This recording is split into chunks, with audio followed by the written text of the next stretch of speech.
Welcome back mga ropa, kwentuhan muna tayo. Pag-usapan natin, heto na ang pambihirang bounce back na ginawa ng koponan ng Lakers matapos silang matalo ko sa koponan ng OKC Thunder. Dito sa game na to mga ropa, kalaban nila ang koponan ng New Orleans Pelicans. At dito sa game na to, easy lang, basic na basic. Tinalo ng koponan ng Los Angeles Lakers ang koponan ng New Orleans. At dito nga sa game na to mga ropa, magandang performance sa pinakita ng koponan ng Lakers. Ang bawat player sila mga ropa ay talagang gumawa dito sa game na to. Ngayon mga ropa, dito sa video na to, isa-isa na may natin ang pambihirang diskarte na ginamit ng koponan ng Lakers at ni Coach JJ Redick para sa napakalupit na bounce back na to para bumalik sila sa winning column. Ito ang game analysis at breakdown. New Orleans Pelicans vs koponan ng Los Angeles Lakers. Simulan na natin to.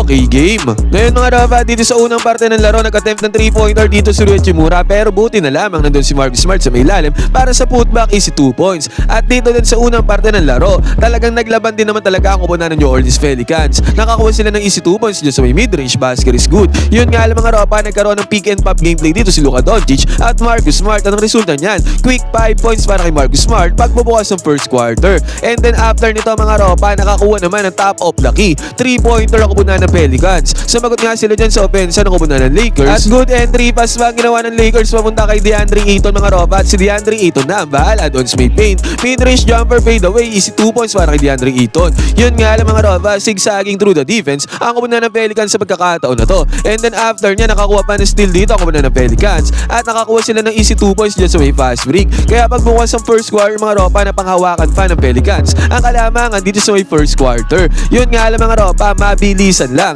na ibigay yung bola kay DeAndre Ayton. Si Ayton na ang bahala dyan mga ropa para sa easy 2 points basket is good. And then after pa nito, good transition offense pa ang ginawa ng koponan ng Lakers. Si Marcus Smart mga ropa, reverse layup, easy 2 points para kay Marcus Smart. At sa possession na to mga ropa, good defense yung ginawa dito ni Marcus Smart. Overall, good defense naman ang laro ng Lakers. Dito sa game na to, mintes ang tirada dyan ng Pelicans. And then after pa nyan mga ropa, tendency outcome yan. Nakakuha ng 2 points atake dito si Austin Reeves. Easy money para sa kanila. At sa pagkakataon na to mga ropa, nagkaroon pa ng magandang pasa si Austin Reeves papunta kay DeAndre Ayton dito sa may ilalim sa may paint. At hindi hahayaan ni DeAndre Ayton na hindi siya makakascore dyan sa may ilalim sa may paint. And then after pa nito mga ropa, ang gandang pasa pa ang na-receive ni Rui Hachimura doon sa may ilalim sa may baseline. Easy 2 points din na nagawa dyan ni Rui Hachimura. At heto nga mga ropa, good defense ulit ang laro dito ng koponan ng Lakers courtesy of Jake Laribia mga ropa. Dahil dyan sa good defense na yan, nagkaroon siya ng fast break. Defense turns into offense para sa koponan ng Lakers kung kahit sa pagkakataon na to. Dahil sa defense ng koponan ng Lakers,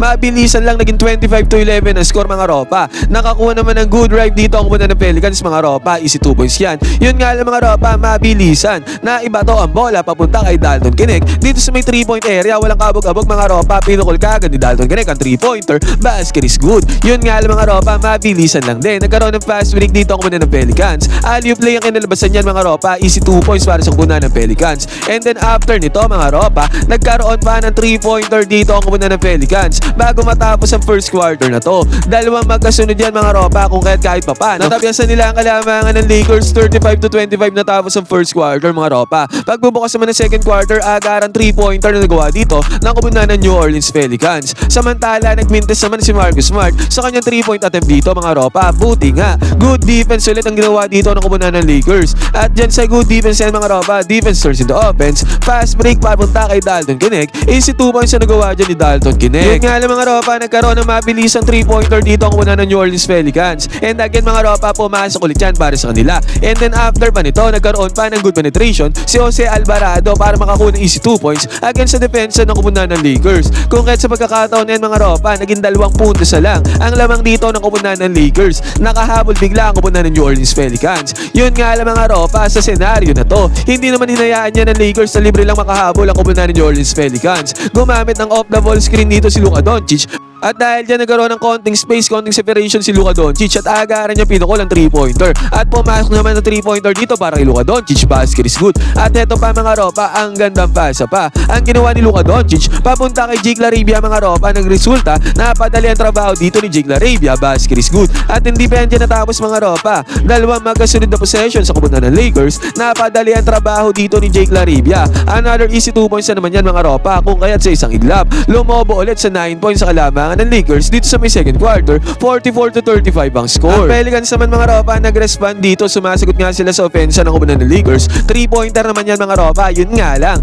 Luka Doncic at DeAndre Ayton, perfectly executed pick and roll gameplay ang ginawa dito. Nagkaroon ng easy 2 points dyan si DeAndre Ayton, basket is good. And then after nito mga ropa, grabe naman si Luka Doncic. Sobrang aggressive dito sa possession na to. Nakakuha siya dyan ng 2 points mga ropa, pinanis niya ang primary defender. Basket is good para kay Luka Doncic. Yun nga lang mga ropa, again, sumagot na naman sa may 3-point area ang kupunan ng New Orleans Pelicans. Pasok ulit yan mga ropa para sa Pelicans, easy money. At eto mga ropa, si Zero Fierce nagkaroon ng easy 2 points sa atake na to. Tumirada naman niya si Austin Reeves ng ropa, pero si DeAndre Ayton nandoon sa may ilalim para sa may clean up. And again mga ropa, si Zero Fierce na naman ang umatake para sa kupunan ng New Orleans Pelicans. Basket is good ulit yan mga ropa. Pero sa pagkakataon na to mga ropa, still lamang pa rin dyan ang kupunan ng Lakers. 56-47 pa rin ang score mga ropa, dahil nga nagkakaroon pa nga ng run dyan ang kupunan ng New Orleans Pelicans. Si Luka Doncic mga ropa, sinolo na ang pagkakataon na to. Tinirahan niya harap-harapan dito sa may 3-point area ang kanyang primary defender mga ropa, at pinanis naman niya ni Luka Doncic mga ropa, and then sinigundaan pa to ng good drive ni Luka Doncic papunta doon sa may basket.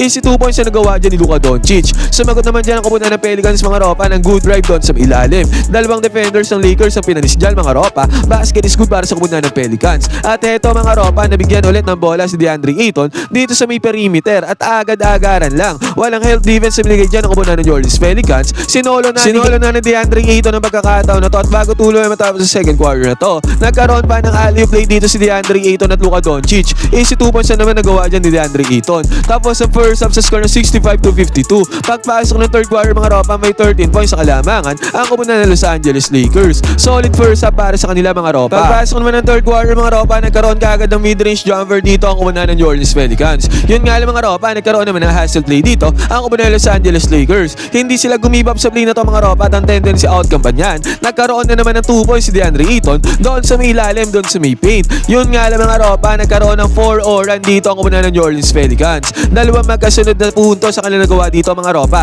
against sa depensa ng kupunan ng Lakers. Pero ang Lakers mga ropa, agaran lang ay nakabawi kagad dito. Ang ganda pa sa ginawa nila papunta doon sa may loob. And again mga ropa, DeAndre Ayton na naman ang nakinabang dyan mga ropa. Easy 2 points na naman ang kanyang nagawa. Basket is good. Sa pagkakataon na to mga ropa, 69-58 pa din naman ang score. Lamang pa rin dyan ang kupunan ng Lakers sa may third quarter. Good defense pa ang ginawa dito ng kupunan ng Lakers mga ropa. At dahil dyan sa good defense na yan, dito sa may transition, agad-agaran lang. Pinukul agad ni Austin Reeves ang 3-pointer mga ropa, at pumasok ang long reach bomb na to ni Austin Reeves para sa kupunan ng Lakers. And then after pa nito mga ropa, nagkaroon pa ng sidestepping 3-pointer dito itong si Rui Hachimura. Dalawang back-to-back 3-pointers na nagawa dito ng kupunan ng Los Angeles Lakers. Si Zero Fierce naman mga ropa, umikot-ikot dito. Mahigpit na depensa na ang ginawa dyan ng kupunan ng Lakers, pero still, naipasok pa rin ni Zero Fierce ang tirada dyan. Basket is good. At another one mga ropa, back-to-back points na nagawa dito ni Zero Fierce. Yun nga lang, ito naman si Marcus Smart ay nakatirada ng mid-range jumper dito para sa kupunan ng Lakers. Pero agaran sumagot dyan ang kupunan ng New Orleans Pelicans sa kanilang 2 points din mga ropa. At ito mga ropa, this time, si Rui Hachimura naman ang nakakuha ng 2 points dito sa may perimeter. Pareha sila ng tinira dito ni Marcus Smart. Same shot mga ropa. Basket is good para kay Rui Hachimura. And then after pa nito, nakakuha din ng mid-range perimeter jumper itong si Luka Doncic mga ropa. Kung kahit sa magkakataon na to, still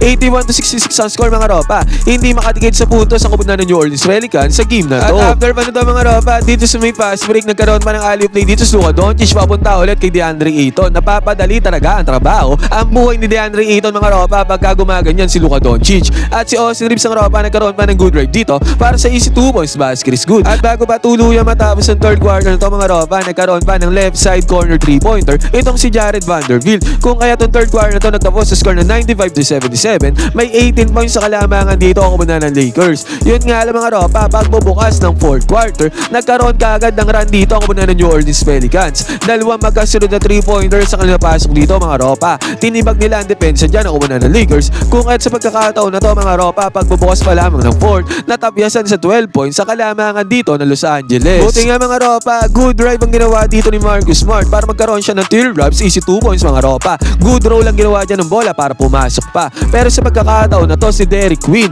challenge dito ang depensa ni DeAndre Ayton. Pinalis naman ni Derek Quinn dyan ang depensa ni DeAndre Ayton mga ropa para sa easy 2 points. Basket is good. Yun nga lang mga ropa, si Austin Reeves, ang gandang show ang ginawa dito. Ang gandang pasa din naman ang ginawa dyan ni Luka Doncic para magkaroon ng mid-range jumper dito si Austin Reeves, easy money para sa kanya. Pero Pero still mga ropa, 100-90 pa din naman ang score dito. Lamang pa rin ang 10 points sa koponan ng Lakers dito sa may fourth quarter. And again mga ropa, si Derek Queen, challenge siya naman ang depensa dito ni DeAndre Ayton. 1-on-1 lang yan mga ropa, pero this time mas nangibabaw na ang depensa ni DeAndre Ayton. Blinak niya na ang atake na yan ni Derek Queen. Good defense yan by DeAndre Ayton mga ropa. At ang maganda pa dito, nagkaroon ng possession dyan ang koponan ng Los Angeles Lakers. At ang nagmano sa possession na to mga ropa ay walang iba mga ropa kundi si Austin Reeves. Nakakuha siya ng mismatch dito mga ropa against kay Jose Alvarado. At ang nangyari dyan, walang help defense sa binigay ang koponan ng New Orleans Pelicans. Kaya sinolo na ni Austin Reeves sa pagkakataon na yan.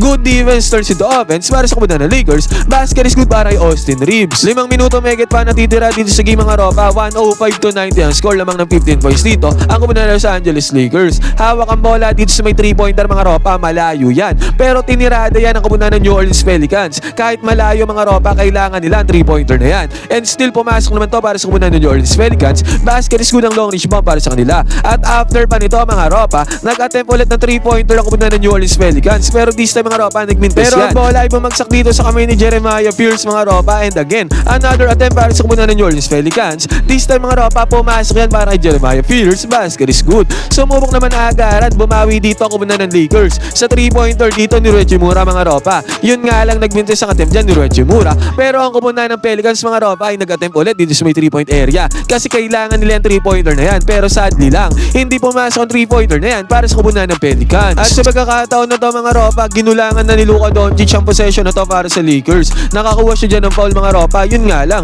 hindi nakapagpasok ng 2 free throws dito si Luka Doncic. At sa possession dito ng koponan ng New Orleans Pelicans, good defense yung ginawa dito ng koponan ng Lakers mga ropa. Specifically, itong si Austin Reeves. At dahil dyan sa good defense yan mga ropa, nagkaroon pa ng foul dyan ng koponan ng New Orleans Pelicans. Si Austin Reeves naman na nagkaroon ng free throws dito. Pinasok naman ni Austin Reeves ang parehong free throws dyan para sa koponan ng Lakers. At dito sa possession na to mga ropa, nagkaroon ulit ng good defense sa koponan ng Lakers. Pero hindi naman sila nakapagpunta ng puntos dyan. Pero sa pagkakataon na to sa atake ni Austin Reeves, nakapagpunta siya dyan ng easy 2 points mga ropa bago matapos ang fourth quarter. And then after pa nito, mid-range jumper pa, perimeter jumper pa ang naipasok dito ni Luka Doncic. At yan na nagsalyado sa panalo ng koponan ng Lakers dito sa game na to mga ropa. At eventually mga ropa, hindi na nakaporma dyan ang koponan ng New Orleans Pelicans. Pero naglaban naman talaga sila kahit papano. 118-104 na tapos sa score mga ropa. Tambakol sila ng 14 points. What a great bounce back win ang ginawa dito ng koponan ng Lakers matapos silang lampasuin ng koponan ng OKC Thunder. Back to winning column sila mga ropa dahil sa panalo na to.